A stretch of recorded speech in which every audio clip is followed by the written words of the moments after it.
So good afternoon, everybody, and welcome to ICB TV. Once again, it's Thursday, the 4th of June.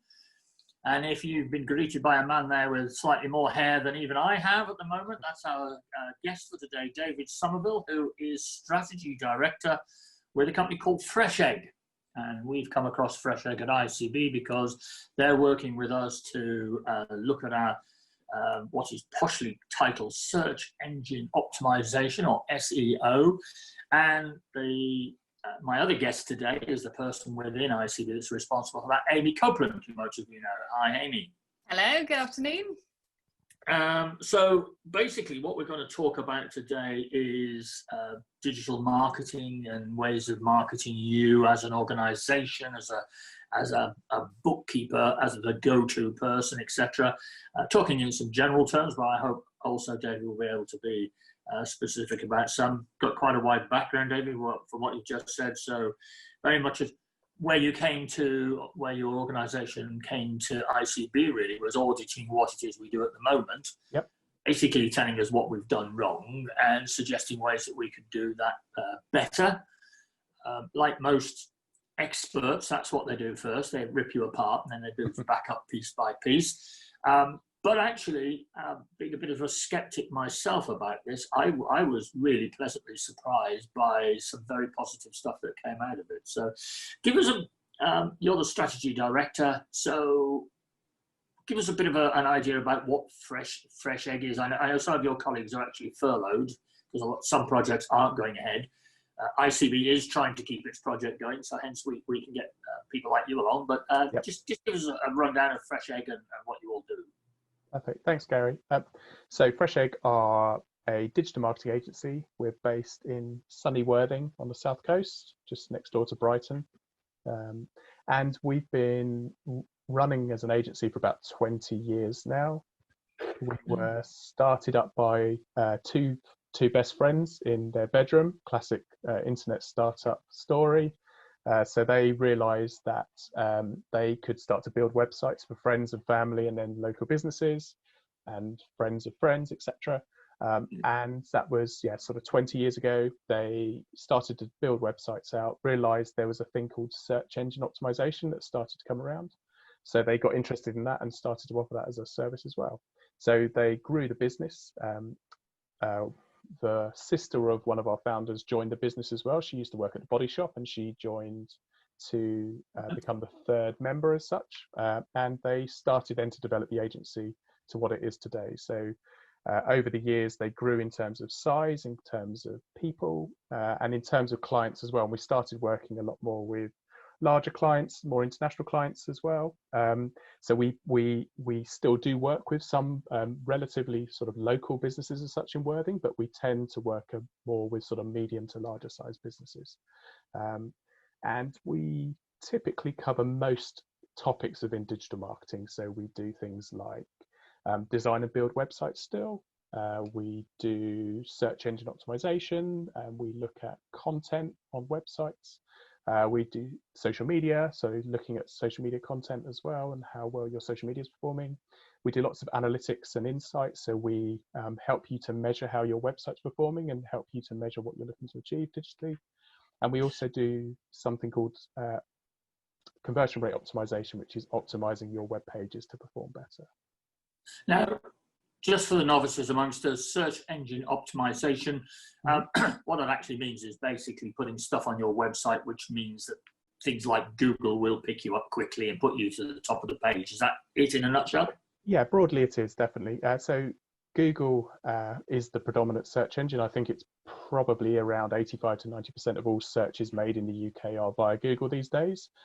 Having said that, as a little tip, I would definitely look at how your website performs in Bing, and there is still an audience out there for Bing as a search engine, especially around an older audience, because it tends to be the default browser. So Internet Explorer, which is Microsoft, and Bing is Microsoft.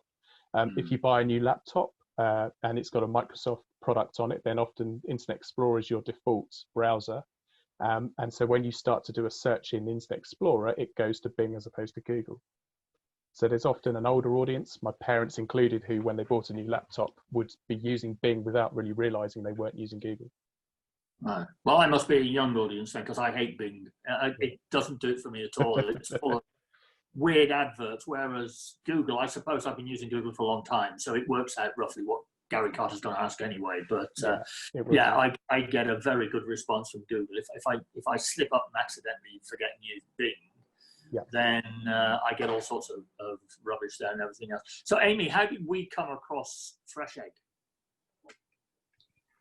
Oh, that's a good question. I think it was just, I think possibly I'd seen another website and sort of researched who had made it, and then just looked at some of the great videos on the FreshEgg website. And I then rang them up and spoke to this amazing woman called June, who is kind of my like digital crush, I guess you could say.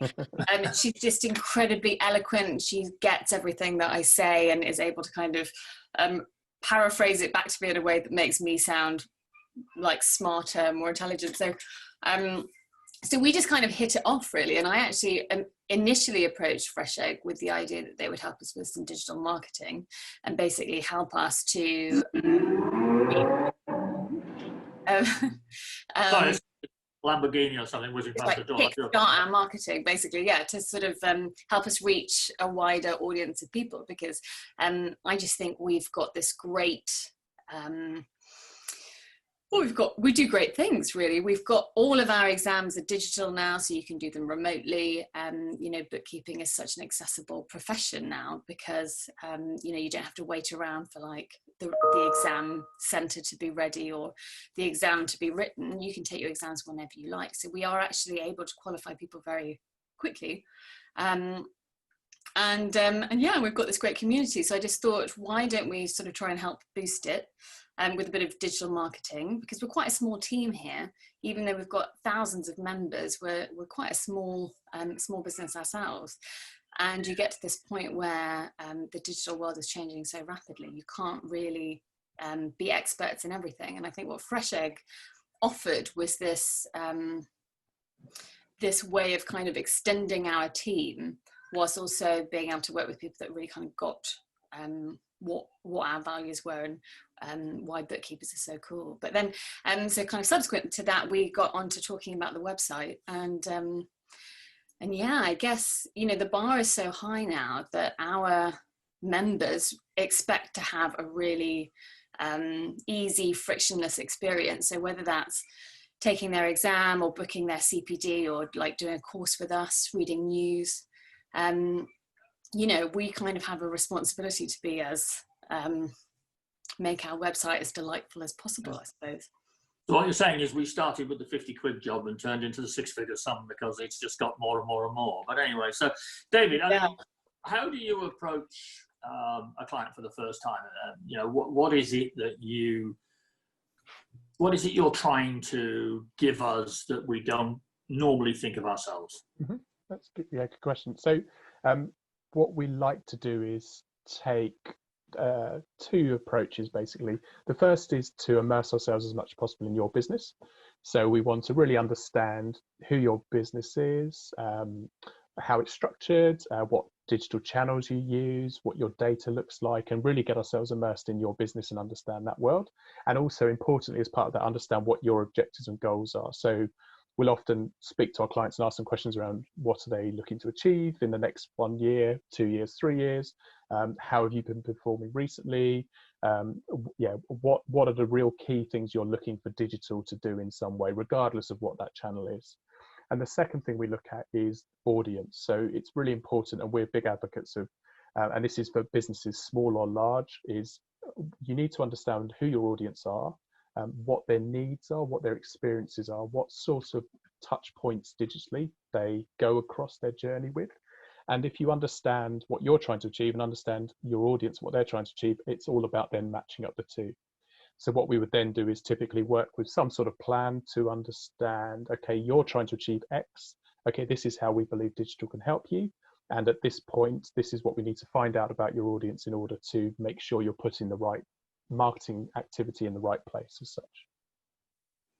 Okay, great. So we've obviously got lots of members scattered over this country and obviously right the way around the world, 100 and I think it's 32 countries or 42, I can never quite remember, but it's a lot of countries. We are going to improve what we're doing, improve our website, accessibility, etc. I mean, really, then we need to have something that we can start rolling out, some sort of instructional program that we can roll out to other people to make sure that they're linking back into their institute. They get the majority from ICB so that we can all feed off each other. Is that something that's accessible? Yeah, absolutely. I think it's a really good idea if you have information that is relevant for your members, is getting your members obviously to be aware of that first and foremost, but then also getting your members to help you be advocates as such of that content and information. So I think it's very likely that a lot of your members will talk to each other and share things. And I think it's a really good idea to get those members to kind of be pointing people in the direction of the content that you have to offer, and kind of linking everything back in that way as well. Right, we've got one here from Helen Korikova, who's our one of our ladies from Ukraine, saying, "Hi Amy, good to see you back on screens. Haven't seen you for a while. We've missed you." So anyway, we get that sort of stuff as well as the big questions. So the questions will be coming on later, I presume. So as an organisation, we've sort of going to town on this a little bit. It's not a short-term thing. We've been doing it for probably the best part of 12 months now, almost 12 months. Nobody yet has seen what difference this is going to make to the website. Amy will probably talk in a few minutes about what that's going to do. What are some basics that our members can do? Because some of those have got very small websites. You know, they're not bursting with money. They can't afford to pay for FreshEgg, let's say, to come and look after them. I mean, what are the basics that they can do to optimize their website? It's a good question. I think so. There's an interesting related point to that optimizing of the website. So one thing that was announced last week from Google. So going back to talking about Google being very important in how people use the internet, because often if you want to know something these days, the first thing you'll do is probably pick up your mobile phone and probably go to Google to find something out. So that's a typical kind of user behavior. So Google last week announced a future algorithmic update, which is happening in January next year, where they're going to consider the experience that users have of using your website and the pages on your website as part of the factors that it uses to rank where your website appears. So this wasn't kind of groundbreaking news to us, but it's still very interesting, because what it shows you is that in times gone by, search engine optimization used to be about, sort of 8 or 9 years ago, how many links you had coming into your website. Google then completely changed that literally overnight, and the move since then has all been about how usable and good is your website for users. So you could have the biggest website in the world, you could have chucked lots of money into building that website, but if users can't use it properly, don't have a good experience, don't like what you've got on there, then Google is starting to move towards deciding to rank the websites that are better at giving that experience above those that are not. So a consumer going to be asked to vote or something, or do a like, or so? How are they going to know? So they'll look at a number of different factors. Google tends to work both automatically, so it sends out what it calls its spiders to automatically crawl your website. It will capture a lot of information from that, and it will process that very quickly to decide where to put you. But they also have teams of manual checkers across the world who manually look at websites and have a big booklet of different criteria to basically rank them against. And doing that, they will help feed that back into the machine to decide where your website should appear, in essence. That's how it works. So there's a real move these days to, even if you've got a very small website with a few pages, make those pages as good as you possibly can for your users. So as I said, it's all about thinking around who are your audience. So as a bookkeeper, who are your potential customers, your customers? What information do you think they want and need from you? And do you do a good enough job with your website of displaying that information? So is it clear to use your website? Have you got all the information on there that you would need?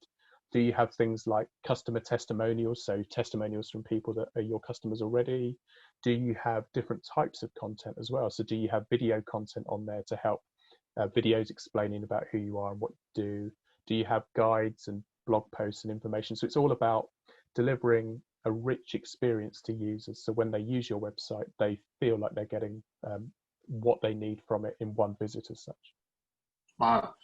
So Amy, one of the big problems that we've always faced with our website is that we get people in, like FreshEgg, who buckle under the pressure because they look at our website. We've literally got thousands of pages, and we've got such a lot of stuff there that is necessary to somebody on a daily basis. But, you know, is that, you know, how are you coping with this? Because, you know, I don't have to worry about this. I just complain when it goes wrong. But how are you doing this?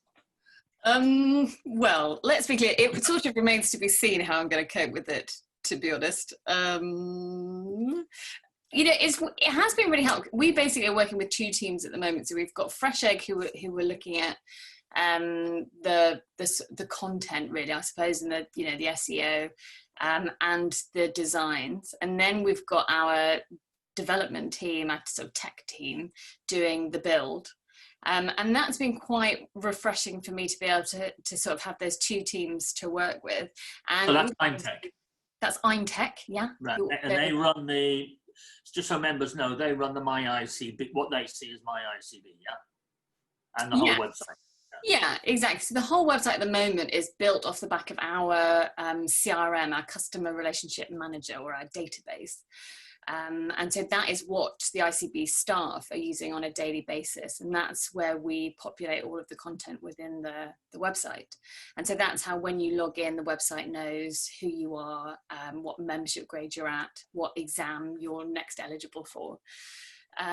So we are, as well as redoing the website, we are redoing that database as well, because that has been in place for many years and is so sort of central to everything that we do. So it is a very big project, and we're also collaborating with our global sisterhood of ICB, so predominantly ICB Australia and ICB New Zealand. So I'm having sort of weekly, bi-weekly Zoom meetings with the dev team and FreshEgg and ICB Australia, to sort of make sure that what we do, like, ultimately is do something that's very member centric, and we keep sort of reminding ourselves why we're doing this, and that is to make lives easier for our members. But yeah, how am I coping with it? I don't know. I mean, one of the interesting things I think that FreshEgg was able to look at is what people are actually searching for when they come to our website, and then what our website is showing them, and whether there's like a disconnect there. And certain things where we were finding that we just weren't giving people the answers they were looking for. And just very simple things like sort of semantic changes, like how you phrase, I don't know, running a bookkeeping business, or how do you set up a bookkeeping business? There were lots of searches that people were putting into Google and then sort of not really finding an answer for. So we've been able to make some subtle changes recently, just to make sure that we're kind of satisfying people's search intent, I think is the right phraseology.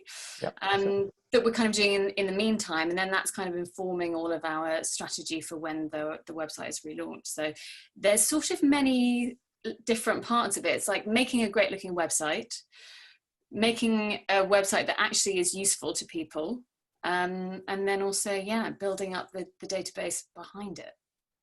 So David, you've got to come up with these phrases. So bookkeeping courses on bookkeeping, two different phrases, different searches coming through.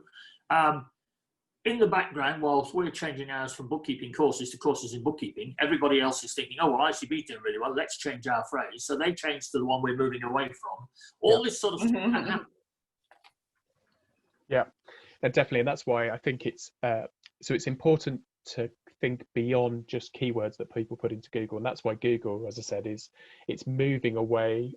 So historically, it used to be all about the individual keywords you were putting in. And back in, as I said, 8, 9, 10 years ago, if you stuffed your pages full of the word bookkeeping, your website would probably rank very well for bookkeeping. But Google's smarter than that, and Google knows these days if you do that, it's not going to just make your website go to the top. So it is really all about They call it EAT at Google. So they're manual checkers. So the people across the globe who are looking at websites will look for expertise, authority, and trust. So what they want to see from your website is how experts are you in bookkeeping, for example. Do you have evidence on there that you are sort of the experts in your industry? How authoritative are you as well? So do you have things like reviews and testimonials from customers? If you're a bookkeeper, do you have logos of your qualifications? All of those sorts of things up there as well. And then the T is trust. So how trusted are you? So again, reviews are a really good thing to play a part of there.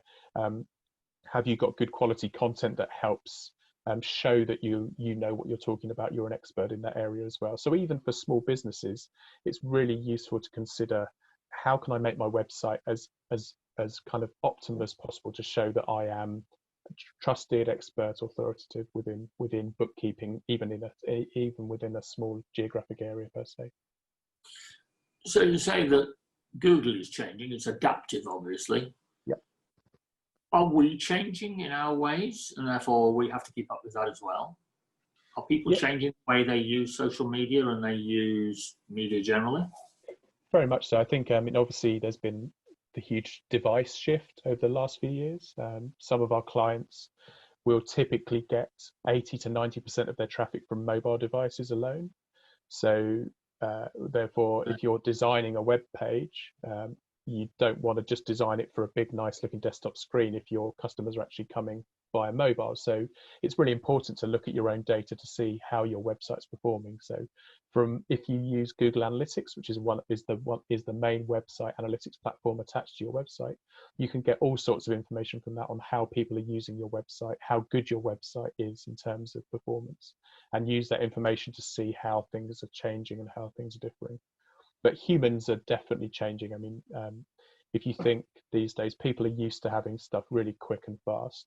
As a society now, we can place an order on Amazon and expect it to turn up 2 hours later if you live in London. And if it doesn't, you're really cross, and you'll probably then go to Twitter and complain that your order didn't come within the 2 hours that you wanted it. So as humans, there's a number of human basic traits that's still there. So the fact that humans are lazy, the fact that humans like to be given everything on a plate, the fact that we're looking for the next best shiny thing, all of those human traits are still there.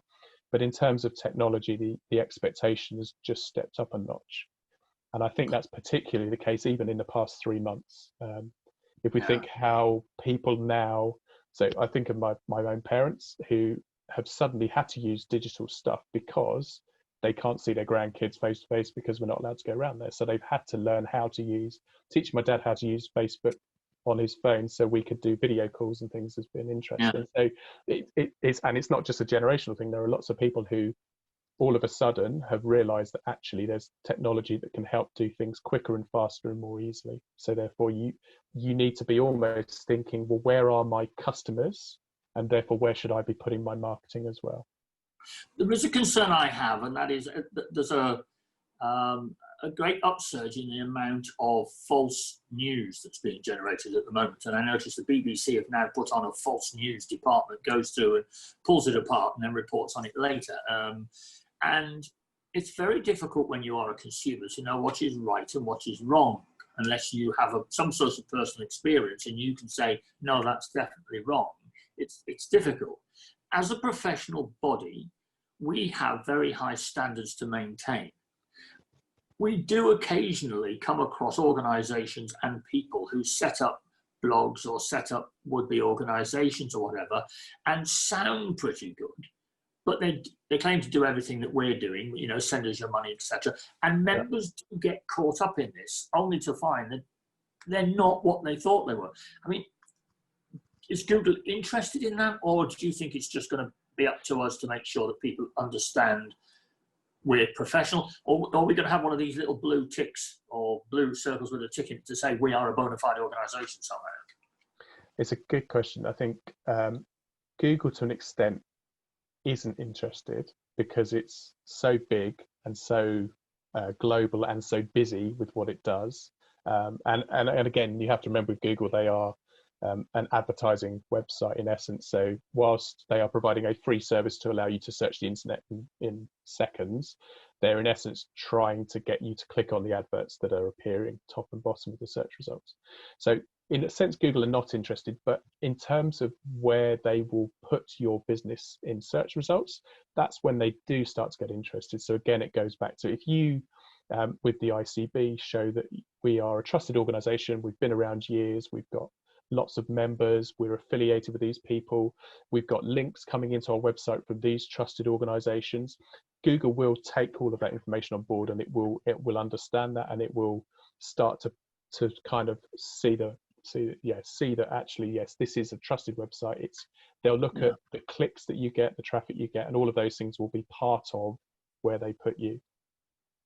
Because Amy, one of the things that we've had a problem with is people who are using our logo, our crest, without authority, and it's just been happening for the sort of 24 years that we've actually been in existence. But we're still getting them today. I mean, we get them on a weekly basis. How do we fight that? It's difficult. It happens lots to other companies as well, where even people putting images online and other people taking them and using them without crediting or paying, etc. So unfortunately, with the good stuff that the internet brings, there's also the downside for businesses as well, potentially. I think when we've had clients who've had issues like that, it tends to be they have to go through a process of finding all of the people who are using things they shouldn't be and writing to them in the first instance, or contacting them in the first instance, and then generally having to unfortunately use legal proceedings in order to stamp down if people don't rescind on your initial response to them. It's something to keep an eye on, definitely. Yeah, I mean, we are instructed that the first thing to do is send out a cease and desist order. Yeah. But if somebody's already picked up 250 students at £1,000 a time or something or other before we manage to get them to cease and desist, they don't care really. They'll use a different logo tomorrow, go off and do it again. Meanwhile, they've pocketed a lot of money. I'm surprised that there isn't something which, I mean, at one stage we were told that it could be some sort of gaining pecuniary advantage by fraud. But I think the authorities have got so much work to do at the moment that we're not high on their list of priorities. But so we're not getting much help, I have to say, from the digital marketing world, but we're trying. Absolutely, it's a really tricky area. It's the same for GDPR as well. So there are companies out there, unfortunately, who are ignoring and have ignored the GDPR rules in terms of storing people's data and contacting people when they haven't given their permission to be contacted by them. There are people who will report people when they come across them for doing that, and again, it's probably worth doing, but whether anything will happen remains to be said. I think in a way there's an approach to say almost if you spend your time worrying about what these people are trying to do in the background too much, it detracts away from actually spending the time just ensuring what you're doing is the right thing. So it's almost a case, if you know that you're confident in all of the activity you're doing, your marketing, and you're building this big strong picture online, then hopefully that's enough to make people realize that actually this is the kind of the authority over here that we need to be engaged with. Amy will tell you that a lot of the stuff that's on our website at the moment I have written, and I've said many, many times before that I will never use a sentence where a paragraph will do. Mm-hmm. How do you approach a client where you've got thousands of pages that are absolutely chock full of information that we absolutely believe is totally and utterly necessary? Yep. How do you get us to change our ways? This is a good question. So the first thing we'll probably do is look at your data for your pages to try to understand, out of those 1,000 pages, which ones are actually getting traffic, because it might be the case you've got 500 that no one actually gets to or reads, or only a few people do, and therefore let's start trying to change the ones that are your key pages. So which are the pages that you get regular traffic to from lots of different sources, and which are the pages that are really important in the journey for a member or potential member to follow. So the first thing we do is prioritize what are the key content pages that need optimizing, and then we would start a process of analyzing the page to understand what's the main issue of the page. Is it the fact that there's too much written text and it's hard for users to read? If that's the case, we'll give advice on how to use even simple things like subheadings, bullet points, literally reformatting your page, because it might be the case that the content is all really relevant and it doesn't matter you're using lots of words. It's just the fact if you split it up and it's easier for the users to read, then the page is going to perform better. We'd also look to see things like, is it clear to the user when they've read your page where to go next? So is there a clear call to action? Are you taking them on the next step of the journey, or do they read that page and then go, I don't know where I'm going to go, and then they disappear off your website? So we'd start to analyze, where the improvements can be made, what you're trying to achieve with that content. I remember the first meeting we had with June. She said, "Well, what do you want to see on the your June that Amy referred to before? Want to see?" And I'm old enough to remember when Spaghetti Junction first opened up in Birmingham, and everybody looked at it from the air, and it literally looks like somebody's dropped some spaghetti on the floor or something like that. But the designer said it is very complicated because it has to be. But the point about Spaghetti Junction is, as you're driving through it, you only get to make a left or right decision at any one time, and it's that. So you don't get 47 choices; you get an either or. And I think that's something we need to try and achieve with our website. People have got, we have to figure out what it is they're going to be looking for almost before they do. And then give them the opportunity not to be hit with 47 buttons on a page. I mean, Amy, you've been trying to do a lot of work on this, and you've been tracking the way our members think. I know you've had some panels, and FreshEgg have had some panels. I mean, what sort of feedback are we getting from members?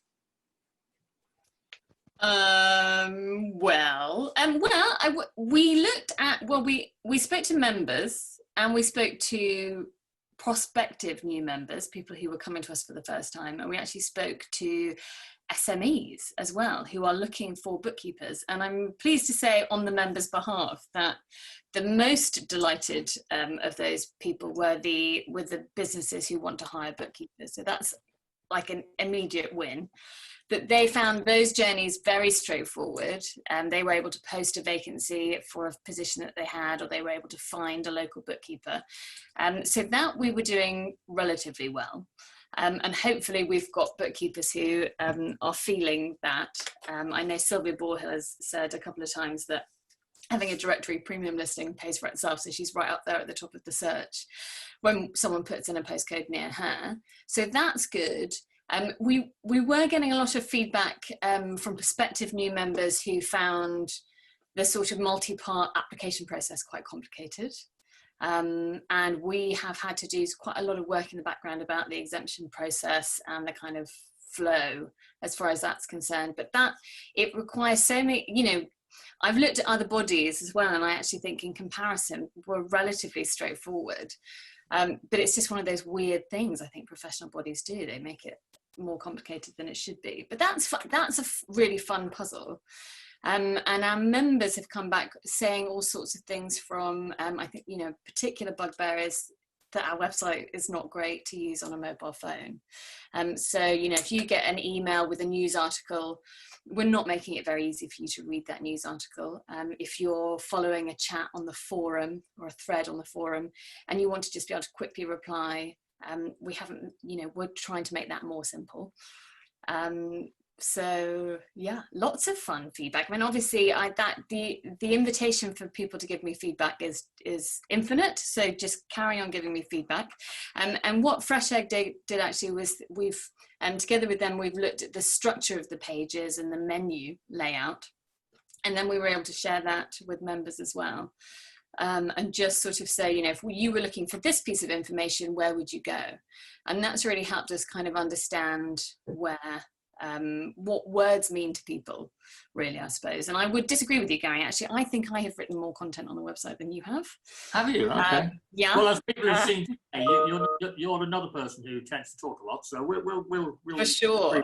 But that's the problem, the smaller the pool of people writing the content, the less able you are to understand where you might be on the wrong track, basically. Yeah. So that's why it's been so useful to have FreshEgg to come in and be like, you can't call it regulations, it should be requirements or something like that. Something straightforward that we've had going wrong for ages. Well, I think a lot of people might not realise that way back in, probably 12, 13 years ago, you actually rejigged our original website into what we've got now. I mean, Sobi, who's anchoring today, was around and in those days as well. You both disappeared off. You both came back again later, thankfully. I think it was actually 7 years ago. Is that all it is? Yeah. After which point because I was turning 30, I don't know if you remember, and then I dyed my hair red and joined a band. And it was all part of this, public storm of like, rejig the website. Ran off and went on tour for like 6 months. Yeah. No, but... playing bass with red hair. So hopefully that won't happen again. Yeah, I mean, a lot of our team have been involved for many, many years with us, going back to Jackie Mount, obviously, who's technical, and we've got the likes of Sumaya there, and Julius has now been with us for over 10 years. So we've got a good team of people who've been with us for a while. Now, the new people that are coming in, we've got Iris and Alex now working on our social media. They're bringing new ideas, but bringing it into the experience that we elder statespeople, if I call us that, have got. So I think we're doing okay. And we're also fortunate. We do get a lot of feedback from members, as I think FreshEgg will say. We were very quickly able to find a dozen members or so to sit around a table. This is in the days when we were able to sit around a table to come and talk to us. And our members are very good. I mean, touch wood, they are very supportive of what we do. And occasionally they'll tell us we're doing something wrong, but really they just want more of everything, don't they? You've just done the survey, Amy, for the Inspire Tour, and basically everybody wants more of everything, yeah? Yeah, I was delighted. So 100% of our Inspire Tour survey respondents said they would like more CPD in that format, which is so great. So thank you so much for saying that. Now, so for anyone who's done the Inspire Tour and has not yet received their digital badge, we are sort of manually doing that once a week because it was like a new system for us. So if you haven't received it yet, you will be receiving that soon, and then you'll get your survey link as well if you want to take part in the survey. But so far it's been very positive, and everyone's been lovely. Like even people saying, there was a bit of confusion at the beginning, I couldn't get my login details or something. Everyone sort of added this very polite caveat of like, but it's great. And so yes, great bookkeepers. So yeah, lovely feedback, thank you. But any negative feedback is also useful as far as I'm concerned. And Helen Wright has put something in the Q&A about the fact that you book events through the event page, but then it sort of takes you to the shop checkout. One of the first things that FreshEgg pointed out. And some of it is difficult to hear. You sit there and basically it's like a report card, and you're like told all of the things that you've done completely wrong and copied. So, but yeah, very useful to hear. So that is something we're hoping to fix. Just going back to sort of bookkeepers and the content that they should put on their websites. Faye just mentioned that she's actually set up a Skype meeting with her web designer, and she's going to add a news section to her website. And she's wondering what we think she should include in the news. Do a feed from us, perhaps?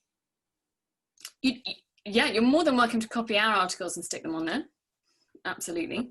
I think maybe, it comes down to sort of figuring out who your ideal client is and the type of business that you're trying to reach, and trying to figure out what kind of problems they have. But I don't know if, David, is there like a way that you can just figure that out algorithmically through an online tool? No, I think it's exactly what you said, Amy. It's thinking, what do the people I'm trying to talk to with my website want to read and listen to and watch? It's the same for any content on your website. So if it's a news section that's different to maybe a guides and a help section, I think then a news section is great to use for you to share interesting and relevant news to the bookkeeping world that you can then have a comment on as well, potentially. So if there is a new legislation comes out, or there's something that changes or it's interesting within bookkeeping, then the news section is a great place to put that. So you can reshare someone else's content, absolutely, but what you want to do is put your voice on that as well. So you give some commentary to that, and that's what I'd see happening in the news section. Otherwise, because it's news, as the name suggests, it's anything events related, anything topical that's coming up. That's where people would typically want to see that sort of content. If they're looking for help and advice and guides and that sort of thing, then we would often recommend that goes into a separate guides or a help section as such. I was talking to a member this morning, actually, and she was just saying that she was going to put a news section, coincidentally, on her website. And I said, well, you could use our news. I said, but what you ought to do is say, this news comes to you because I'm a member or she's a member of ICB. And she said, well, that's promoting ICB. I said, yeah, well, it is, but it's also promoting you because it shows that you are a professional person.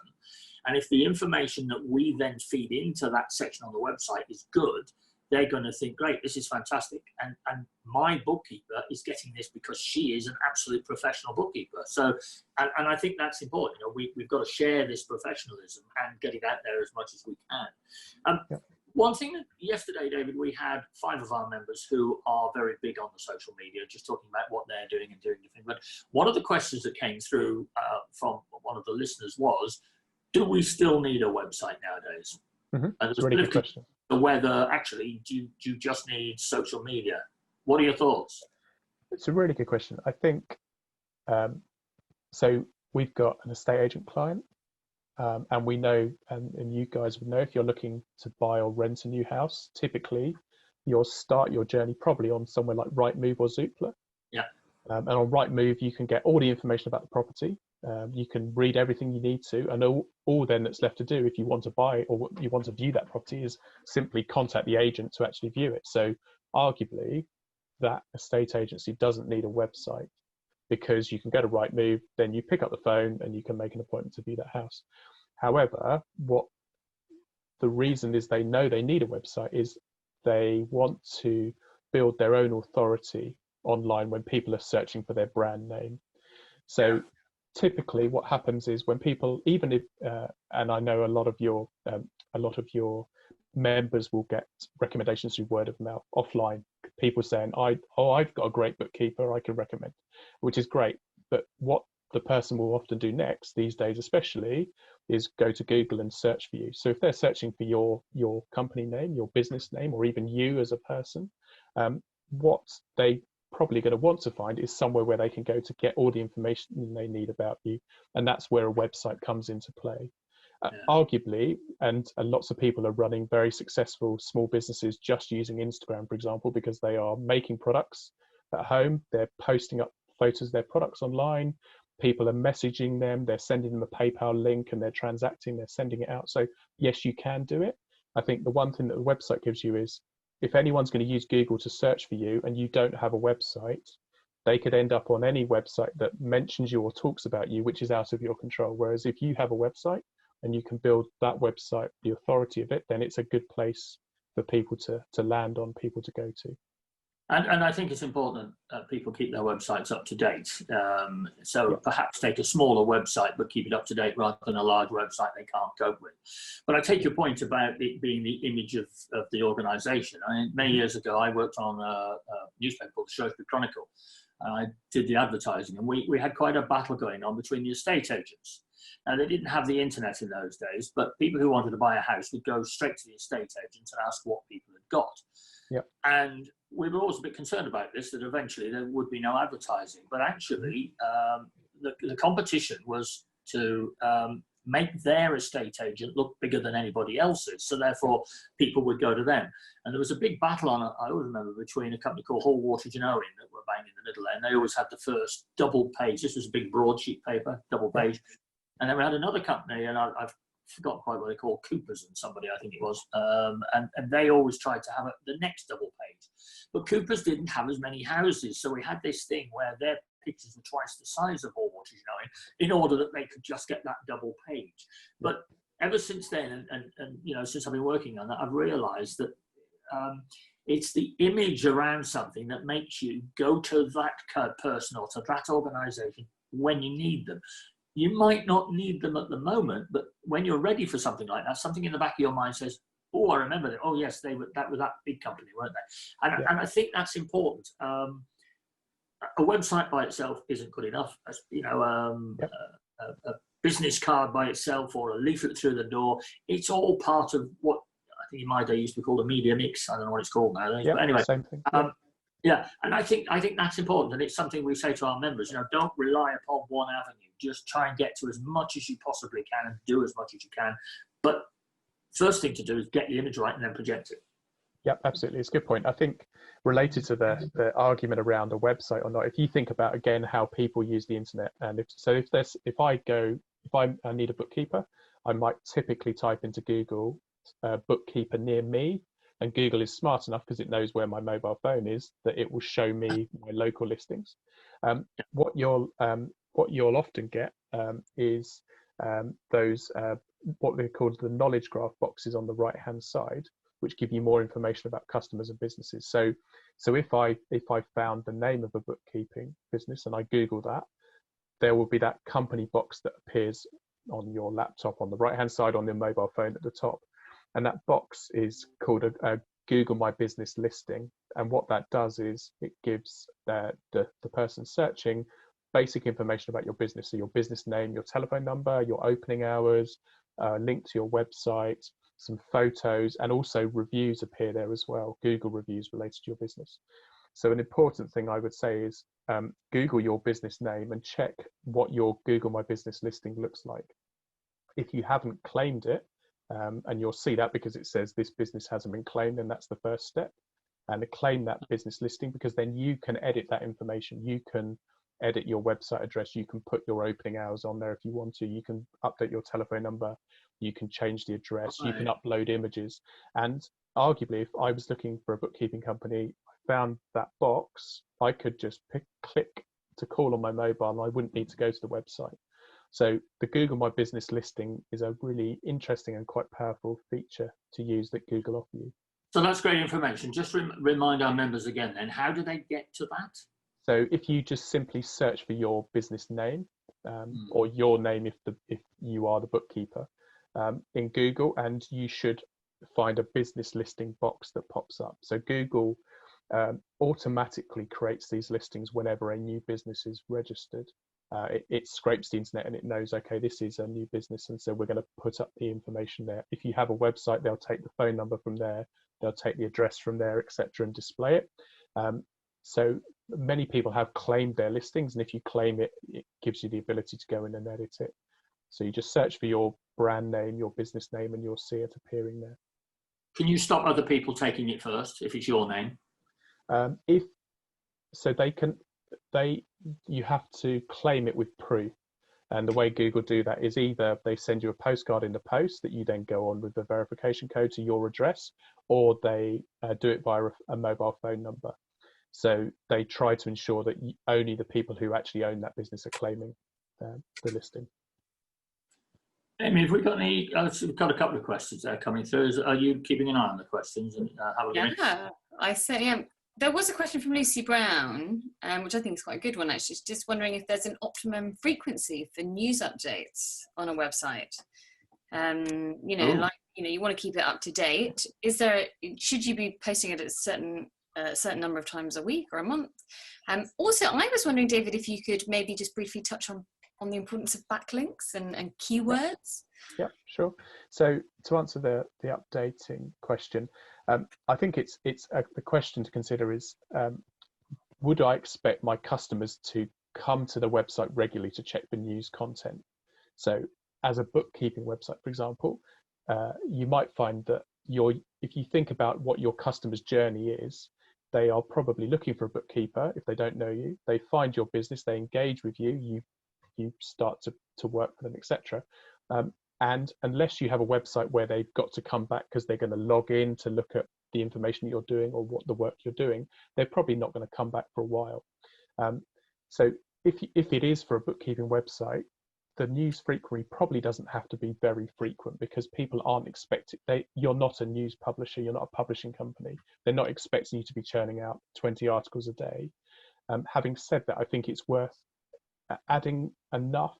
So whether that's once a month even, just so if people come to your website and they do go to your news section, they see that you have bothered to update it. So I think just keeping it so it's fresh enough. So, I mean, I go to websites quite often where you see when they last added a blog post and it was 3 years ago, and you think, well, if they haven't bothered to update their blog, then why have they got one? And B, how bothered are they about what they're doing and their business? So I think it's almost just, even it's a little and often, even once a month is something just to keep it looking and keep your website looking fresh. And Google also uses freshness of content as another ranking factor. So it has thousands of factors it considers when it's ranking where they put you into search results, but freshness of content is often one of those factors. So if you are updating your content regularly, then that can often be a sort of a little tick up to them to say, actually, this is a website owner who's bothered about the website, so let's look on them favorably. But working out which day and which time is the best time for your emails, that's got to be specific to your particular audience, hasn't it, presumably? Yeah, for emails, definitely, even for websites. So again, if you use Google Analytics, you can use that to see what time of day of the week people are visiting your website. And the same for social media. So I know you talked about social media yesterday, but with your social media in analytics, you can see how often are our Facebook page followers online, when are they most likely to be on, and then you can time your social media posts. The same for email.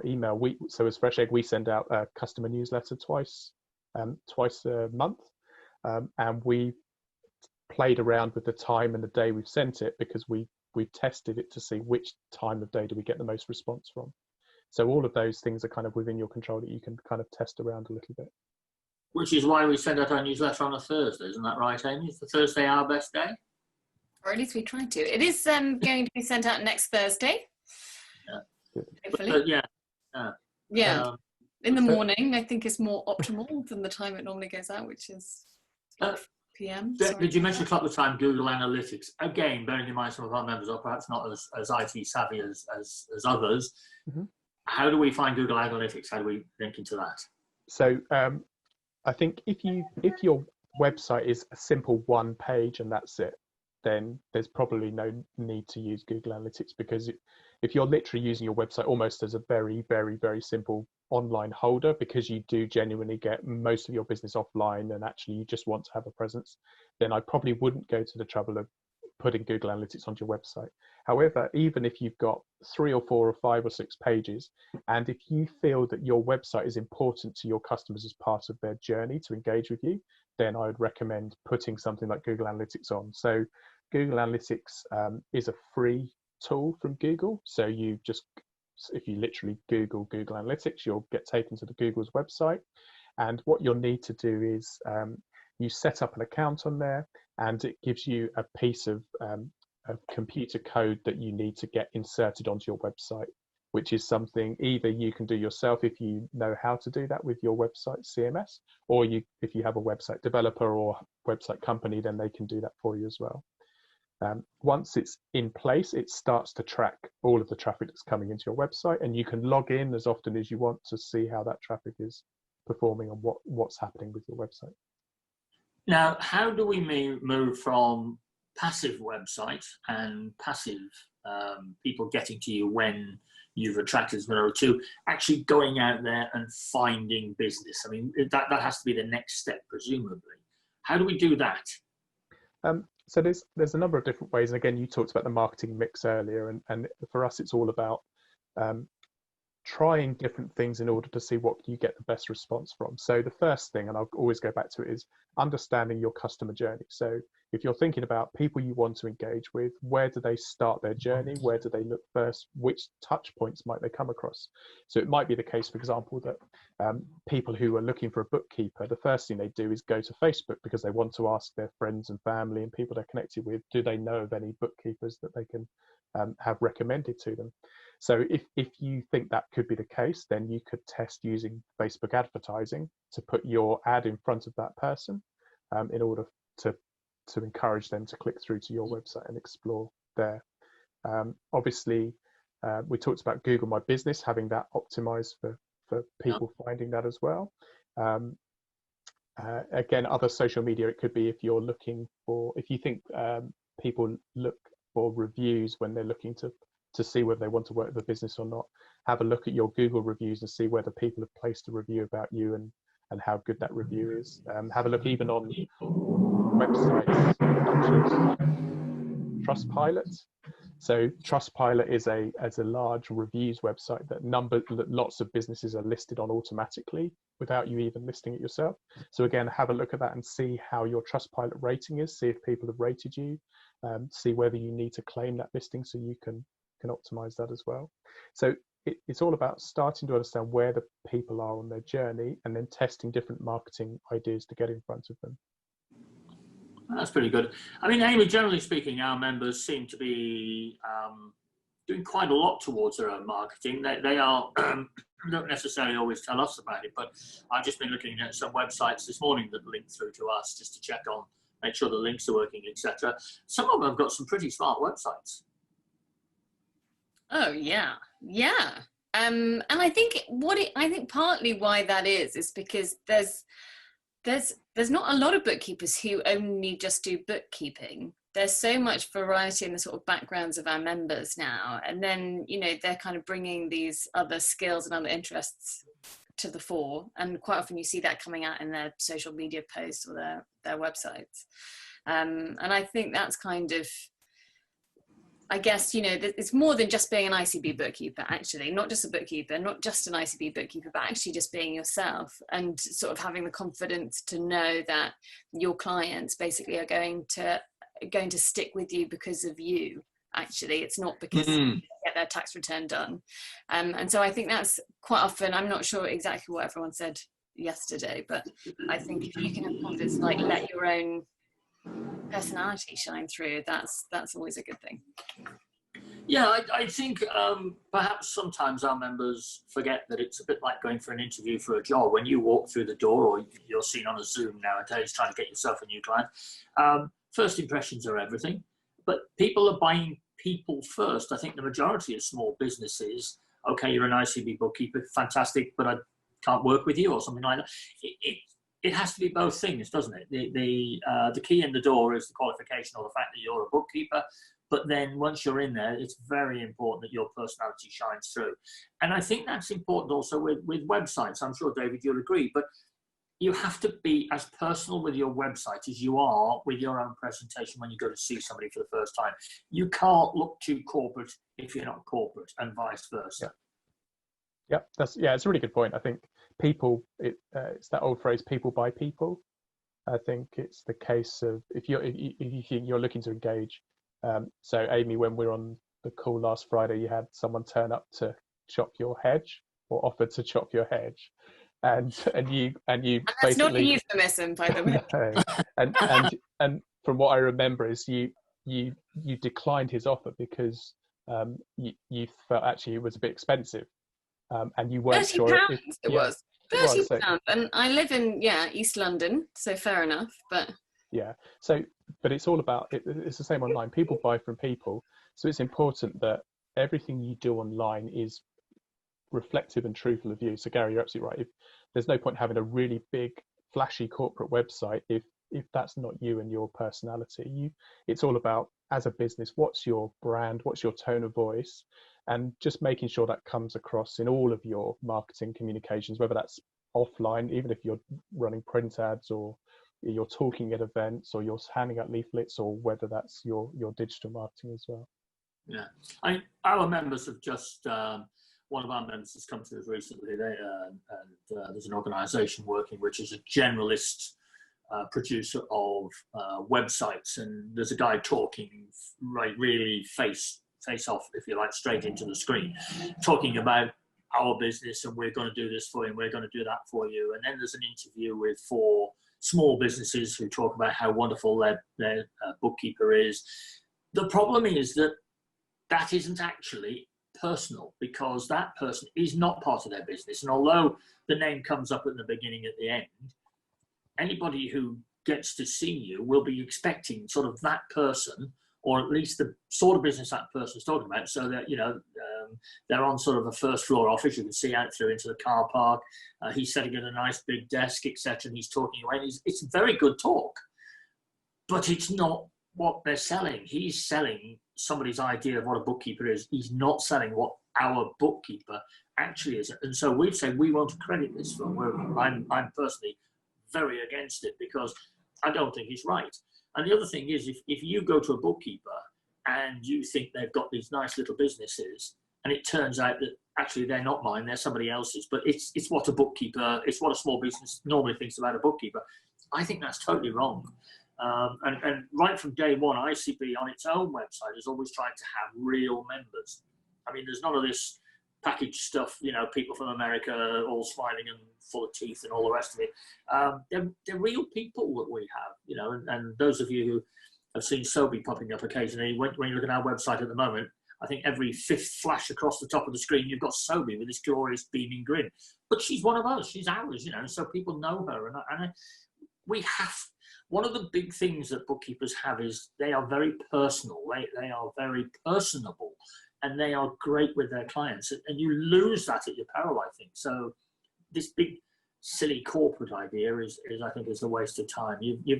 Okay, you are working from your front room. You have got 3 kids that's taking up part of your time as well. But actually, somebody will want to buy that. That's what you've got to sell them. You can't make a complete hash of the product by pretending you're something different. You know, so another soapbox you get off.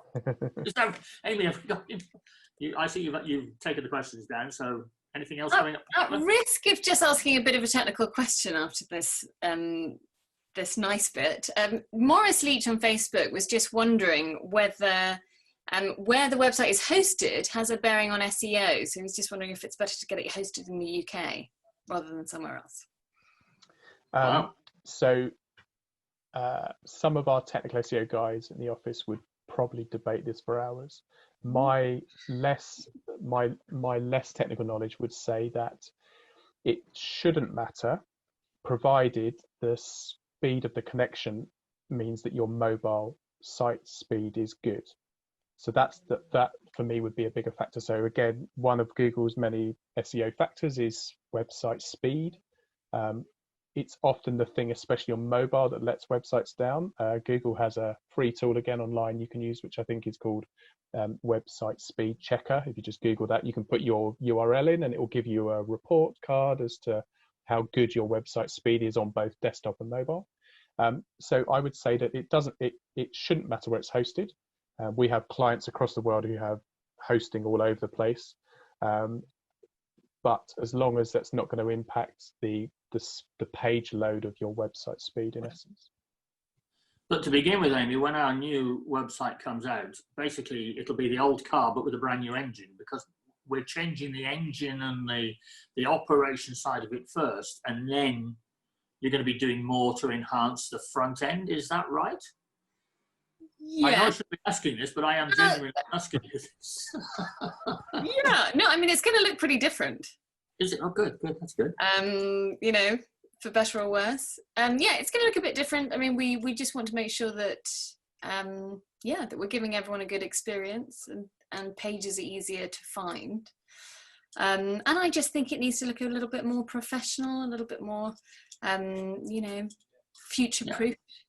Just like our members are themselves. So we're just bringing ourselves up into line with the standard of ICB bookkeepers, really, I would like to say. By the time we come to... We're running the world. We should have a better website.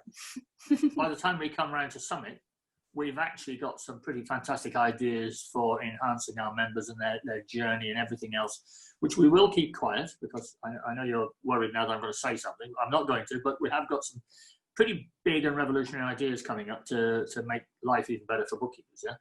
We do, yeah. But the thing, I guess, is that what every single web design company, I went through a few actually before I got to FreshEgg, they all talk about this digital transformation, but there is this idea now that you iterate and you work in small chunks and you release and then you test and then you build something even better. So this is an ongoing project, absolutely. So it will continue to improve.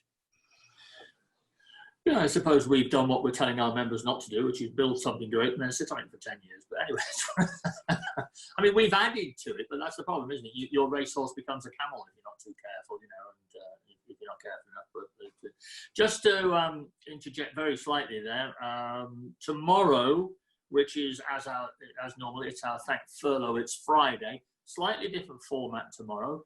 Jackie will be here and she'll be talking to you about what's going on and all the new stuff. But tomorrow we are going to have a lady by the name of Hema Mystery coming along. Now, Hema works with our the company that we use. When you ring in and you want help, not just technical help, you want legal advice or whatever, we put to you through to a company called Quest that we buy into so that you can have that additional service over and above what our bookkeepers can tell you. And she's coming in and she's going to be talking about flexible furlough and the HR challenges in the road to recovery, which is a really sexy sounding title. But basically, she says it's a practical guide to the government's flexible furlough scheme. What does it mean and how does it impact companies? What are the key HR challenges companies are facing now? What options are available to them and how can they avoid pitfalls? She's also going to talk about redundancy. What is the law? A quick how-to guide during the current crisis. So that's going to be pretty full-on day tomorrow. So get an extra cup of coffee if you're joining us, because I don't think we're going to finish that one in the hour, because Hema sounds as if she's got quite a lot. And as you all know, Jackie normally tries to pack a lot into her time with us, so that's great. And that comes about, we were originally going to run this on Monday, but unfortunately it didn't quite run to plan. So we're going to cram it in tomorrow. Now, this is for you, obviously, as bookkeepers, but the main thing is I think you're going to get a lot of information that you can get out to your clients. And in the last newsletter, we carried a lot of this as downloads. So we are working on putting that in a format onto the website so that you'll be able to download all sorts of very useful information to give to your clients. And I know you're all working well with your clients, either on Zooms or on whatever, but there's a lot of stuff there. Amy, you gave me an idea how many pages we've got ready to upload, or whichever it is. It's quite a lot, isn't it? Did I? Of what? Of the COVID-related pages? Yeah, the stuff that Quest gave we used. Yes. Well, yes, we do. We are going to start giving people access to lots and lots of document templates. I think it's over 1,000. Sorry, there's pots and pans going in the background. Well, that's fine. And also, I do have some information that we've got some. It's a bit geeky, but like 350 more people accessed our COVID pages last week than the week before. Which because I've installed Search Console because FreshEgg told me to. It's part of the sort of Google Analytics suite, and it's free. That's brilliant. David, I mean, we can't take up any more of your time. I know you're rather busy, or you're locked away. We all thought we were going to be locked away with our family and have all this spare time. Certainly hasn't turned out like that, has it? Not so. So, any last minute pointers that you can give us to absolute success in social media, websites, and everything else? I think, as I said, and I've mentioned it a few times, it's really just consider for you and your business, what do your customers, both potential and current customers, what do they actually need from you, and what do they need from the different digital places you could be. It is very tempting, and I don't know if this was discussed yesterday in the social media webinar you guys hosted, that when social media became a bigger thing, there was a tendency for businesses to suddenly set up a Twitter account, a Facebook account, a Google Plus account, a LinkedIn account, a Pinterest account, YouTube, blah, blah, blah, blah, blah. They set them all up and then realized they wouldn't ever have the time or the budget to put good content out across all of them. So I would urge you just to think you don't have to be everywhere. You just have to focus where you know your customers are, and where they would expect to see you and where they would expect to be. Again, with a website, you don't need the biggest, flashiest thing. And I know in terms of companies that design and build websites will often try to say you need to have this, this, this, and this. And actually, when you look at it, you go, well, I don't. We just need these two things. So just almost take a step back and put yourself in your customer's shoes, and also speak to your customers. So like you guys are doing, ask your members what they want, what they need. It's a really good practice just to chat to the people that you're doing business with, and just see, yeah, what's your opinion? What do you want from our website? What do you need from me? Where do you expect me to be? I mean, I think it's something which, and I've been asked so many times, what is the difference between sales and marketing? In a lot of organizations, there's not a lot. When a salesman gets promoted, they give them the word, they put marketing behind their name. It doesn't mean a lot. But actually, if you think about it, sales is selling people something that you want them to buy. Marketing is selling them something they want or need to buy. And it's a very subtle difference. But if you can get that difference right, If you can figure out what your client wants before they even know they want it, that's fantastic. And you know, I think we need constantly to put that message across. And in fact, we are working on a series of webinars for, I don't know when it'll be starting, but Amy and her team are working on this, that are going to be assisting people to look after their business, look after their clients, move to the next level if they want to, maintain what they've got if they don't. But we can constantly learn. And, you know, short, sharp lessons about those subtle differences, which will make a huge difference when they come out at the other side. It's, you know, somebody once described it to me as like a megaphone. You talk at one end, but you shout at the other. And, you know, it's interesting stuff. Amy, have we got anything you need to cover before we wrap up for today? I think that's it, really. Can I just squeeze in another question? I want of getting too sidetracked. Helen Wright had a question about how much money she should be considering paying for a new website. She's just a small practitioner. I just wonder if, you know, do you need to get help? Is it something that you could just use an online tool for, maintain yourself? Yeah, the answer is yes, absolutely. There are a number of businesses out there who will use a platform such as Wix or WordPress or Squarespace, which is one that you may hear more often now. And with those platforms, they are often absolutely perfect and fine for what you need to do. So the complexity of websites will come if you're trying to do paid transactions on your website, some sort of e-commerce. Whereas if you're simply using a website, a brochure, an online brochure in effect, then you can keep it very simple. You could use a platform like Squarespace or WordPress. If you're going to do that on your own, definitely do it. There's loads of free online guides and videos and things you can watch in order to kind of improve your knowledge. And actually, yeah, there's lots of people I know who've done that themselves absolutely fine. I think if you feel that you're not technical in any way, shape or form, and you're scared you're going to get it wrong, or you don't have the time to do it, then you might decide that actually let's get some external support and help in to do it for us. And there's lots of varying sizes of companies out there, from single people who help design and build websites for local companies all the way through to sort of bigger agencies. It's all down to your kind of personal situation really, in terms of your time, your money. But in essence, if you want to do it yourself, you definitely can, and that can work fine. So that for me, I guess, kind of sums it up. You know, keep it simple, don't get overwhelmed, and put the customer first, which I think is something that bookkeepers so naturally do anyway. And really, if you are able to join one of the branch meetings that are running at the moment, I mean, they're running all over the country.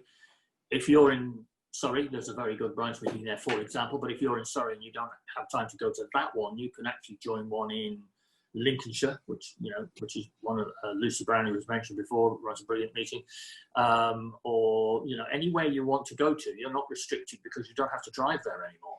But it gives you an idea. Now, you get more from a local branch, obviously, because that will be people who work in your vicinity.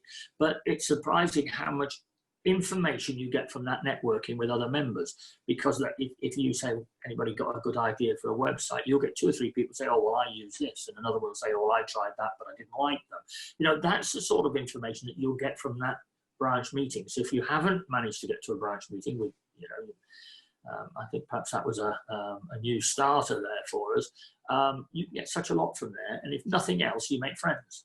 And we are fortunate that our institute has in its membership an absolute mass of wonderful people. I mean, they really are nice, engaged people that we have great fun with, because you've got to have fun in life, or else it's just not worth it. So, engage as much as you can with that, and I think that's worth having.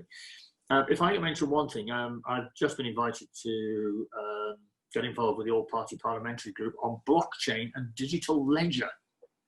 So we're looking at the future and how big data is all going to work together. So I'm already linked into the All-Party Parliamentary Group Artificial Intelligence, and some might rudely suggest that my intelligence is artificial, but I don't think it means that. Anyway, so I am there.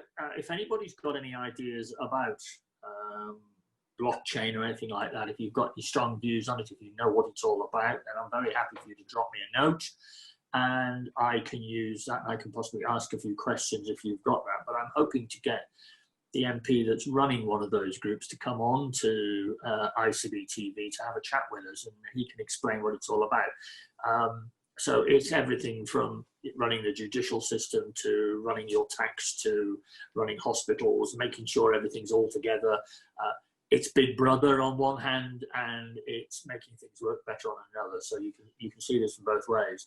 And ICB has always been at the head of these sorts of things, as it was with money laundering in those days, and tests online, as Amy's already said, proctored exams. We were the first to get those up and running. So we're going to be the head of this game as well. And we're there to keep you informed and make sure you can be the best that you can be. David, it was lovely to have you on, and it has been an interesting time working with FreshEgg. As I say, I'm an old skeptic, but I have been very impressed with what we're getting out of this. Great. I'm dying to see what the website looks like. I have been given sneak previews of 1 or 2 pages, but to be honest with you, Amy has been the duck, if you like, paddling across, gliding, swan, should I say, gliding smoothly along the water. Kingpin, to be honest. Paddling like hell underwater. You know, I mean, it's there's a lot going on behind there, but we're all trying to look calm and collected and various other things. So, thank you for all the assistance you've given us, and please say thank you to your team. Amy, no more from you. Then, in which case, I think tomorrow it is. Just did get one from there. What's this? Lucy Brown said, thanks, great meeting.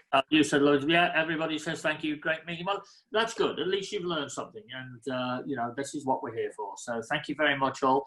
Don't forget, tomorrow, it's going to be a packed day tomorrow, but it'll be a good day, so we'll join you there. Thanks very much, everybody, and see you tomorrow. Bye. Bye. Bye-bye.